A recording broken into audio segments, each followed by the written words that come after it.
오늘도 예배에 오신 여러분들을 축복합니다. 오늘도 예배 가운데 주님을 만나는 은혜가 있기를 예수 이름으로 축원합니다. 성경에 하나님께서 세상을 창조하실 때에 하나님만 스스로 계신 분이라고 말씀하셨습니다. 출애굽기 3장 14절에 보면 하나님이 모세에게 이르시되 나는 스스로 있는 자이니라, 또 이르시되 너는 이스라엘 자손에게 이같이 이르기를 스스로 있는 자가 나를 너에게 보내셨다 하라 라고 말씀하십니다. 이와 같이 하나님만 스스로 계시고 나머지 모든 하나님 외의 피조물들은 하나님에 의해서만 존재하는 존재들이라는 겁니다. 그래서 모든 피조물들은 조물주와 함께 있을 때 안전하고 평안하고 행복할 수 있다는 것을 말씀하는 거예요. 하나님이 이 세상을 만드실 때는 아름답다라고 말씀하십니다. 선하다, 아름답다. 그러므로 하나님이 참 보시기에 좋았다라는 말씀을 하시게 됩니다. 그런데 죄가 이 땅에 들어오면서 하나님과의 사이를 갈라놓았고 사람을 불행하게 만들며 행복을 깨뜨리기에 아주 적합했습니다. 그러나 하나님은 그 가운데 아들을 이 땅에 보내주셨고 예수 그리스도를 믿는 자들마다 하나님이 은혜를 내려주셔서 그 가운데 다시 평안과 기쁨을 회복하게 하셨으니 이것은 하나님의 선물인 줄로 믿습니다. 그러므로 성경 속에서 우리는 사람들을 보길진데 모두가 다 하나님의 사람들은 모두가 행복하더라는 거예요. 하나님의 사람 모두가 다 행복한 이유에 대하여 하나님이 또 선지자들을 통하여 그렇게 선언하고 선포하고 계시다는 사실입니다. 신명기 33장 29절입니다. 시작. 이스라엘이여 너는 행복한 사람이로다. 여호와의 구원을 너같이 얻은 백성이 누구냐?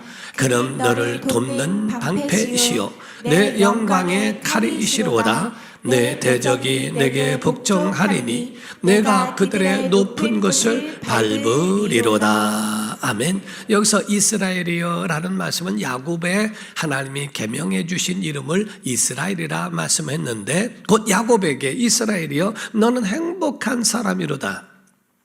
하나님이 이와 같이 하나님의 사랑을 이같이 받은 자가 누구냐 하는 만큼 이와 같은 행복을 누린 사람이라고 말씀을 합니다. 신앙인들은 알아야 되는 것은 주변이나 환경에 의하여 행복이 이루어지는 게 아니고 우리에게서 우리를 요동치 않고 끝까지 영원히 지속할 수 있는 행복은 본질적인 행복이어야 한다는 겁니다. 이것을 알고 소유하면 그 사람도 행복한 사람이 됩니다. 우리 조지 워싱턴 컵이라고 하는 사람이 있습니다. 그는 성공한 사람들이 행복한 것이 아니라 행복한 사람들이 성공하더라 라는 말을 하고 있습니다. 신앙인들도 마찬가지예요. 행복한 사람이 신앙생활도 잘하게 되더라는 겁니다. 전도자들은 누구냐 하니까 하나님을 만난 행복이 있는 사람들이 다른 사람들에게 복음을 전하기도 하더라 하는 거지요. 하나님은 자기 사람들, 자기의 백성들, 자기의 자녀들이 행복하기를 원하십니다. 여러분들에게도 하나님이 원하시는 행복이 있기를 주 이름으로 축원합니다. 여러분, 하나님의 행복이라는 것은 어떤 환경에 변화되는 게 아닙니다. 자, 아멘 합시다. 형통한 길을 걸을 때도 행복하고 험한 길을 걸을 때도 행복합니다. 인생의 짐을 내려놓을 때도 행복하고 사명의 짐을 지고 갈 때도 행복합니다. 하나님의 사람은 어디서든지 그 행복이 왔다 갔다 위로 오르락 내리락 하지 않는다고 하는 거거든요. 이 신앙인들은 이 행복을 빼앗기는 것에 대하여 절대로 허락하지 말라고 하는 겁니다. 진정한 행복이라는 것은 환경과 소유에 있는 게 아니고 신령하시고 영원하신 그 하나님에 의해서만 우리에게 주어진다고 하는 겁니다. 그래서 여러분과 가족에게는 언제나 행복이에요. 자, 아멘 합시다. 높은 자리에 있어도 행복하고 낮은 자리에 있어도 행복합니다. 가져도 행복하고 잃어도 행복하고 건강할 때도 행복하고 병들었을 때도 행복하고 이와 같이 정말 이 행복한 사람들은 초막이나 궁궐이나 어느 때든지 이 사람들은 행복을 유지할 수 있더라 하는 거예요. 그래서 신앙인들은 일평생 하나님의 행복으로 행복하기로 결심해야 되고요, 그 결심한 성도들의 그 행복에 하나님의 영적 기름 부음이 있기를 주 이름으로 축원합니다. 오늘 본문에 있는 사도 바울이라고 하는 사람이 나옵니다. 이 사도 바울의 고백이 나오는데 그는 행복한 사람이라는 고백을 말하고 있는 거죠. 이가 말한 그런 고루 거각에 있는 아주 높은 집, 진수성찬이 있는 그런 잔치집 이 가운데서 행복하다고 고백한 게 아니고, 죄인으로 묶여서 후송되어졌고, 그리고 왕 앞에서 묶인 죄수의 신분으로 있는 자가 왕 앞에서 그러한 고백을 하더라는 겁니다. 사도행전 26장 29절입니다. 시작. 바울이 이르되 말이 적으나 많으나 당신뿐만 아니라 오늘 내 말을 듣는 모든 사람도 다 이렇게 결박된 것 외에는 나와 같이 되기를 하나님께 원하나이다 하니라. 아멘. 여기서 말하기를 내가 결박된 것 외에는 라고 말하죠. 굳이 결박될 필요까지는 없지만은, 그러나 말이 적으나 많으나 당신도 나처럼 행복하기를 원합니다 라는 말과 같습니다. 어떻게 보면은 높은 자가 낮은 자에게 복을 빌어주고 낮은 자가 높은 자를 부러워해야 되는데, 아니 왕 앞에서 그 앞에서 묶여 있고 결박돼 있고 죄수의 신분이고 그러한 모든 모습 가운데서 있으면서도 그와 같이 왕에게 당신이 나같이 되기를 바랍니다. 아니 어떻게 그런 말을 할 수 있을까? 이건 미친 거 아니야? 라고 생각할 수 있지요. 직역한다면요, 당신도 나처럼 행복하기를 바라고 나처럼 권세 있기를 바란다 라는 말입니다. 이와 같은 고백을 하게 된 이 사도 바울은 정말 그와 같은 당당함이 있었고, 왕이란 사람은 그 사도 바울의 고백에 의하여 굉장히 초라해지게 되어버렸다 하는 거죠.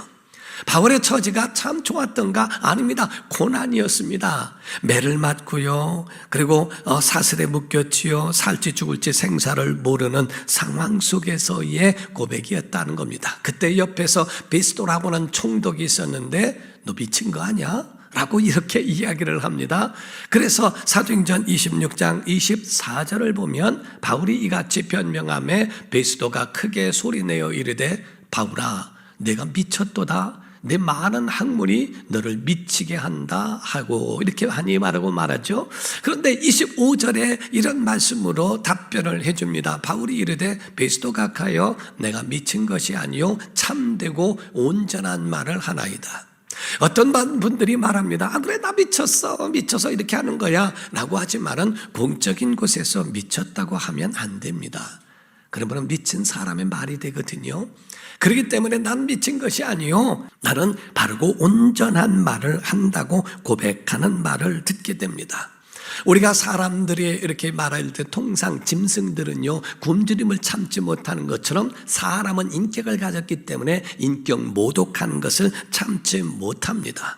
그래서 많은 사람들이 비웃기도 하고 그 가운데 왕따시키기도 하고 그를 자극하죠. 인격 모독하는 그 자체를 참지 못하기 때문에, 또 어떤 사람은 반대로 그의 마음을 알아주고 동정해주고 하는 그런 마음에 동료되어져서 자수도 하고 또한 그 해위에 넘어가는 경우도 없지 않아 있지 않습니까? 그런데 이 사도 바울은 전혀 그런 위축되거나 늘었다 줄었다 하는 마음이 그에게 없고 아주 얼마나 당당한지 몰라요.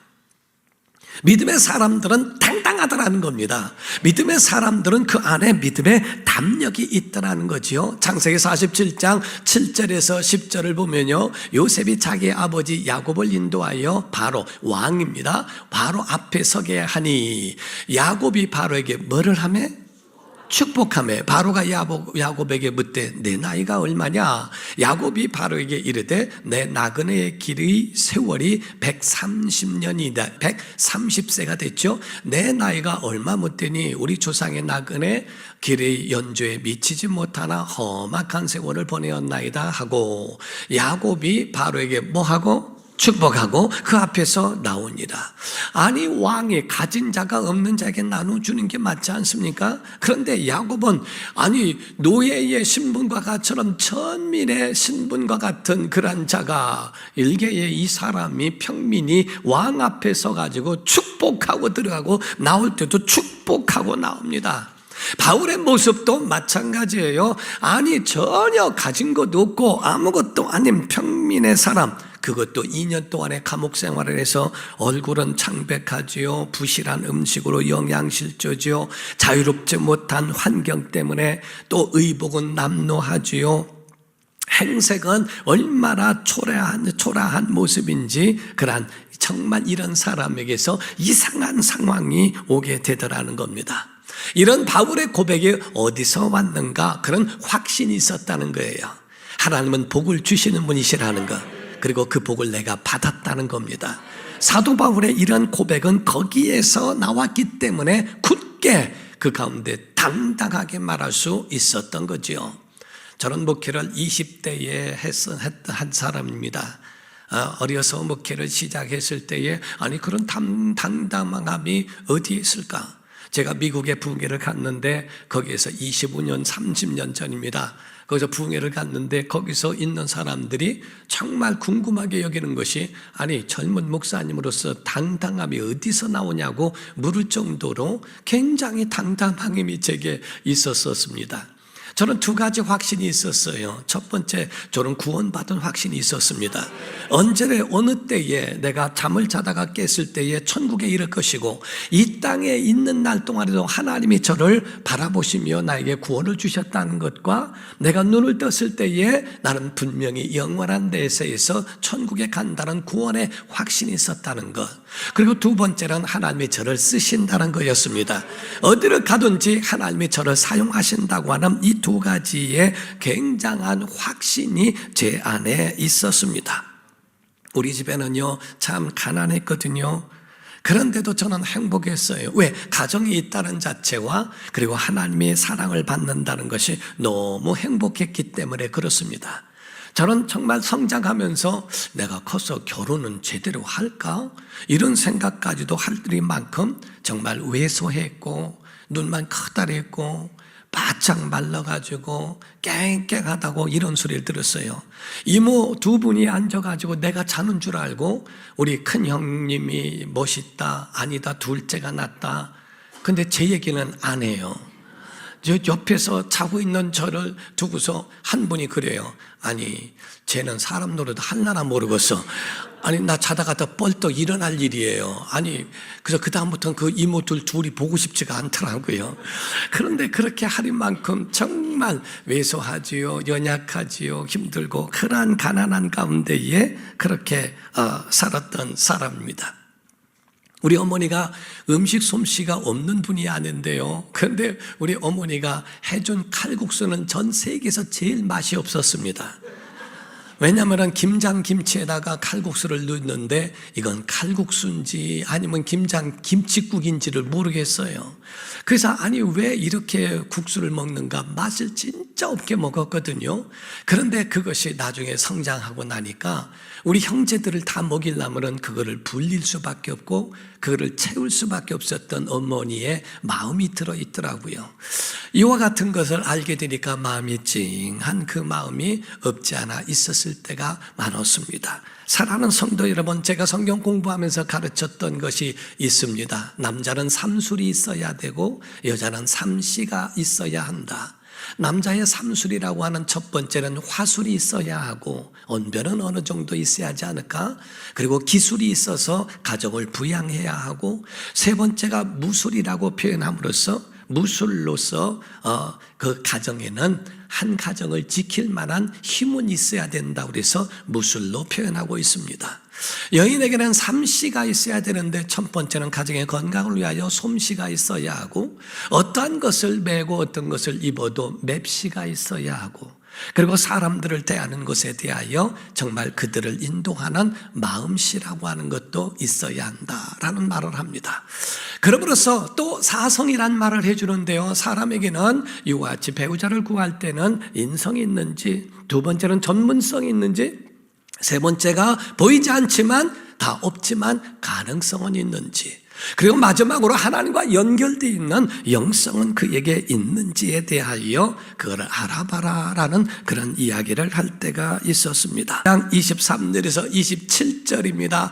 그들이 그리스도의 일꾼이냐 정신없는 말을 하거니와 나는 더욱 그러하도다. 내가 수고를 넘치도록 하고 옥에 갇히기도 더 많이 하고 매도 수없이 맞고 여러 번 죽을 뻔하였으니 유대인들에게 40에서 하나 감한 매를 5번 맞았으며 3번 태장으로 맞고 1번 돌로 맞고 3번 파선하고 일주야를 깊은 바다에서 지냈으며 여러 번 여행하면서 강의 위험과 강도의 위험과 동족의 위험과 이방인의 위험과 신의 위험과 광야의 위험과 바다의 위험과 거짓 형제 중에 위험을 당하고 또 수고하며 애쓰고 여러 번 자지 못하고 줄이며 목마르고 여러 번 굶고 춥고 헐벗었노라. 이렇게 고생한 사람이 있습니까? 바울은 예수님 때문에 이 모든 일들 내가 고생한 것 내가 한번 알려줘 버려 이러했어. 예수님이 맞으셨던 40에서 하나 감한 39대의 매를 5번 맞았대요. 태장으로 3번을 맞고 돌로 맞고 굶주리고 춥고 헐벗고 이건 말할 것도 없고 잠도 못 자고 파선되고 이 모든 일들을 다 이렇게 힘들어서 그런데도 행복한 걸 어떻게 해? 지금 그 얘기입니다. 자녀들을 위하여 모든 걸 헌신해도 자녀 때문에 행복한 걸 어떻게 하는 어머니의 심정과 같다는 거지요. 중세 때에 크리소스톰이라고 하는 그런 이 교부가 있었습니다. 황금의 입이라고 해서 설교를 참 잘했어요. 한번 로마 황제가 그를 데려다가 이야기합니다. 회유하며 말하기를, 야, 네가 예수 믿는 건 말하지 않겠다. 그런데 다시는 예수 얘기하지 마라 하고 말을 합니다. 그때 크리소스톰은 이야기합니다. 내가 할 말이 예수인데 예수 외에 하지 말라고 하면은 나는 말할 말이 없습니다. 예수 밖에는 내가 할 말이 없나이다라고 고백을 합니다. 그랬더니 2번째 하는 말에, 야, 얘를 독방에 가둬라. 그랬더니 신하가 말합니다. 그거 큰일 날 일입니다. 왜냐? 독방에 두면은요, 성경 묵상하지요, 기도하지요, 영성이 더 깊어집니다. 그래, 흉악범들에게 갖다 넣어라. 그랬더니 그건 더 큰일 날 일입니다. 왜? 흉악범이 예수를 믿습니다. 그래서 완전히 바뀌어버립니다. 그래? 그럼 죽여라. 그랬더니 그건 진짜 큰일 날 일입니다. 왜? 예수 믿는 사람의 가장 큰 영광이 순교입니다. 만약에 이 사람이 순교되면 그 주변이 다 예수 믿습니다. 나보고 어쩌라고. 그냥 두시죠. 그래서 할 정도로 그와 같이 예수 안에서 엄청난 사람이에요. 여러분, 예수 믿는 사람들의 영성이 뭔지 아십니까? 성경 구절을 많이 외우고 헌금을 많이 하고 봉사 많이 하고 그것도 영성일 수 있죠. 주님을 사랑하는 마음이 있으니까. 근데 진짜 영성은요, 다른 게 아닙니다. 예수 믿지 않는 사람과 함께 있어 보면 안다는 겁니다. 예수 믿지 않는 사람과 함께 있을 때 그 사람이 불신자가 되면 가짜입니다. 그러나 예수 믿지 않는 사람과 함께 있었을 때 믿지 않는 사람이 예수를 믿는다면 그 사람은 진짜입니다. 영성이라고 하는 것은 하나님의 사람으로서 믿지 않는 사람과 함께 있을 때 과연 여러분이 불신자가 되는가? 아니면 믿지 않는 사람과 함께 있어 그들을 예수 믿게 하는가? 믿지 않는 사람들이 아무리 그를 칭찬하고 그에 대해서 하더라도 믿지 않는 사람과 융화되어 버린 건 가짜입니다. 그러나 그와 같이 그들과 함께하지 못한다 할지라도 예수 그리스도의 사람과 함께 있어 그가 예수를 믿는다면 어마어마한 일이 되는 거지요. 이 사도 바울의 2번째가 왕의 권세보다 내 권세가 큽니다라는 말이었습니다. 왕의 권세는 한순간에 사라지고 시한적일지 모르지만은 그러나 이가 가지고 있는 권세는 영원한 권세를 말합니다. 요한복음 1장 12절에 말씀합니다. 시작. 영접하는 자 곧 그 이름을 믿는 자들에게는 하나님의 자녀가 되는 권세를 주셨으니 아멘. 이 모든 권세의 원천이 하나님께 있다는 것을 믿은 거예요. 그래서 왕의 권세는 끝나지만 내가 가지고 있는 참여된 권세는 영원하다고 하는 진짜 권세를 말합니다. 향나무는 얼마나 향이 강한지 자기를 찍는 도끼에도 향 냄새를 묻힌다고 하는 것처럼 그리스도인들은 어디를 가든지 그리스도의 향기가 나고 그리스도의 권세가 있는 자라고 하는 것을 가르쳐 말씀합니다. 세 번째는 이 행복을 빼앗을 자가 없다고 고백하는 거예요. 여러분, 이 행복이 여러분과 저에게는 영원한 행복인 줄 믿습니다. 절대로 이것을 빼앗기지 않는 은혜가 있기를 바랍니다. 왕은 왕되기 위하여 남을 죽여야 되고 있는 왕도 탄핵해야 하고 그를 내려 끌고 그 가운데 서려고 하는 경쟁 앞에서 두려워하고 떨어야 하고 투쟁해야 되는 거지만은 우리는 투쟁할 이유가 없어요. 여러분과 저에게는 예수의 권세가 있기 때문에 하나님의 찬양된 권세를 영원히 누리기를 주의 이름으로 축원합니다. 마지막 네 번째입니다. 세상을 향하여 나는 자유하다고 선포하는 겁니다. 여러분과 저는 죄에서 자유한 줄 믿습니다. 왕은 돈의 노예가 되고 사람의 노예가 되고 권력의 노예가 되지만은 나는 권력의 노예가 될 필요가 없거든요. 나는 자유합니다 라고 하는 그 바울의 고백이에요. 내가 몸은 결박됐지만 나는 그렇지 않아요. 나는 자유합니다. 나는 어디든지 영원한 하나님의 나라에 갈 수 있거든요 라고 하는 믿음의 고백이에요. 아멘 해봅시다. 죄에서 자유합니다. 병에서 자유합니다. 저주에서 자유하고요. 마귀의 손에서 자유하고요. 두려움에서 자유할 수 있다는 겁니다. 그러므로 우리의 믿음에 선포가 일어나는 거지요. 예수를 만난 사람들은 선포합니다. 내가 어디서 자유함이 있는지를. 고린도후서 6장 8절에는 자기의 정체성을 말하고 있어요. 10절까지입니다. 영광과 욕됨으로 그러했으며 악한 이름과 아름다운 이름이 공존한다고 그랬어요.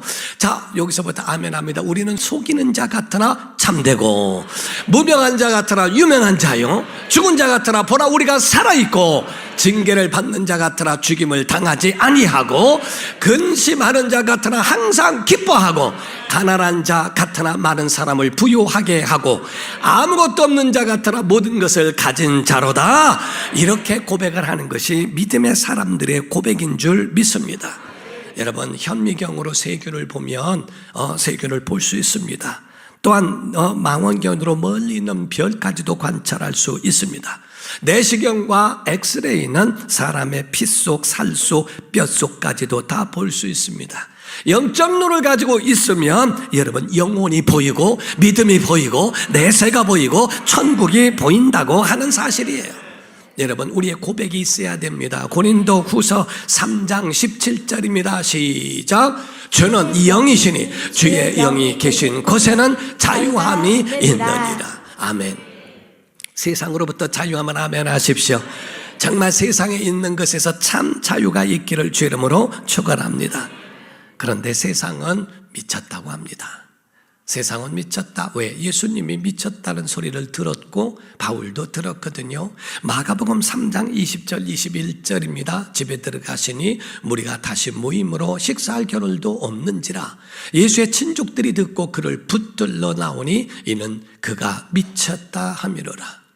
오늘 본문 말씀에 사도행전 26장 24절 25절에도 말씀을 하고 있죠. 사도 바울을 향하여 바울이 이같이 변명하며 베스도가 크게 소리내어 이르되 바울아 내가 미쳤도다. 내 많은 학문이 너를 미치게 한다 하니 바울이 이르되 베스도가 가여 내가 미친 것이 아니요 참되고 온전한 말을 하나이다 라는 고백을 합니다. 오늘날 기독교 신자들에게도 미쳤다라는 말로 우리에게 적용시키려고 하는 것이 현실입니다. 여러분, 그러나 여러분들에게 권면합니다. 여러분, 하나님의 행복을 가져야 되고요. 두 번째는 믿음의 대장부가 되기를 주의 이름으로 축원합니다. 열왕기상 2장 1절부터 3절을 보면 다윗이 솔로몬에게 한 말이에요. 다윗이 죽을 날이 임박하매 그의 아들 솔로몬에게 명령하여 이르되 내가 이제 세상 모든 사람이 가는 길로 죽는다 이 말이에요. 가게 되었으니 너는 힘써 대장부가 되고 내 하나님 여호와의 명령을 지켜 그 길로 행하여 그 법률과 계명과 율례와 증거를 모세의 율법에 기록된 대로 지키라. 그리하면 내가 무엇을 하든지 어디로 가든지 형통할지라 라고 말씀합니다. 믿음의 대장부, 그게 너무 관여하지 마. 내가 묶여있고 내 처지가 그래도 상관하지 마. 너는 행복한 사람이야. 믿음의 대장부가 되리언 하는 말씀과 같습니다. 성경의 요한계시록 3장 1절에 4대 교회가 나옵니다. 4대 교회의 사자에게 편지하라. 하나님의 7영과 7뼈를 가지신 이가 이르시되 내가 네 행위를 아노니 내가 살았다 하는 이름은 가졌으나 죽은 자로다. 오늘날 살았다 하는 이름은 가졌는데 죽은 사람 많습니다. 살았다 하는 이름은 가졌는데 죽은 교회, 죽은 영혼. 예배를 해도 감격도 없고 감사도 없고 눈물도 없고 기쁨도 없는 예배, 고드름 같은 예배가 과연 우리를 살릴 수 있을까? 하나님의 은혜로 우리가 살았다는 분명한 체험이 있다면 우리 안에 이와 같은 감격이 우리 안에 있을 텐데, 살았다 하는 이름은 가졌지만 죽은 영혼들이 어떻게 세상을 밝힐 수 있느냐 하는 겁니다. 조선이란 나라에 이름도 없이 빛도 없이 왔던 선교사들이 있습니다. 양화진이라는 곳에 가면은 묘가 있는데 거기에는 비석의 비문들이 쓰여 있는 것을 보게 되죠. 그거를 전시한 것들을 보게 되는데요. 한 선교사의 본국으로 가정과 교회에 보낸 편지를 한번 보면 이러합니다. 루비 캔드릭이라는 선교사의 편지입니다. 제가 읽겠습니다. 아버지, 어머니, 이곳 조선 땅은 참으로 아름다운 곳입니다. 모두들 하나님을 닮은 사람들 같습니다. 선한 마음과 복음에 대한 열정으로 보아 아마 몇십 년이 지나면 이곳은 예수님의 사랑이 넘치는 곳이 될 것 같습니다. 저는 복음을 듣기 위해 20km를 맨발로 걸어오는 어린아이들을 보았을 때 그들 안에 있는 하나님의 사랑 때문에 오히려 위로를 받습니다. 그러나 한편에서는 탄압이 점점 심해지고 있습니다. 그저께는 예수님을 영접한 지 일주일도 안 된 서너 명이 끌려가 순교했고 토마스 선교사와 제임스 선교사도 순교했습니다. 선교본부에서는 철수하라는 지시가 있었지만 대부분의 선교사들은 그들이 전도한 조선인들과 아직도 숨어서 예배를 드리고 있습니다. 그들은 모두가 순교를 할 작정인가 봅니다. 오늘 밤은 유난히도 고향으로 돌아가고 싶습니다. 외국인을 죽이고 기독교를 증오한다는 소문 때문에 부두에서 저를 끝까지 말리셨던 어머니의 얼굴이 자꾸 제 눈앞에 어른거립니다. 아버지, 어머니, 어쩌면 이 편지가 마지막일 수도 있습니다. 제가 이곳에 오기 전 뒤뜰에 심었던 한 알의 씨앗이 이제 내년이면 온 동네가 꽃으로 가득하겠죠. 그리고 또 다른 씨앗을 만들어 조선 땅에는 많은 꽃들을 피고 그들도 여러 나라에서 씨앗이 될 것입니다. 저는 이 땅에 저의 심장을 묻겠습니다. 바로 이것은 제가 조선을 향해 가지는 열정이 아니라 하나님께서 조선을 향해 가지신 열정이라는 것을 알게 되었습니다. 어머니, 아버지 사랑합니다. 26살의 나이로 순교합니다. 한국을 향해서 헤일 조선이라고 그렇게 말하는 사람들이 있는 반면에 한국 사람도 아니면서 한국을 더 사랑했던 사람들, 내게 심장이 100개라 할지라도 1000개라 할지라도 나는 조선 땅 위에 묻겠다라는 선교사들이 있습니다.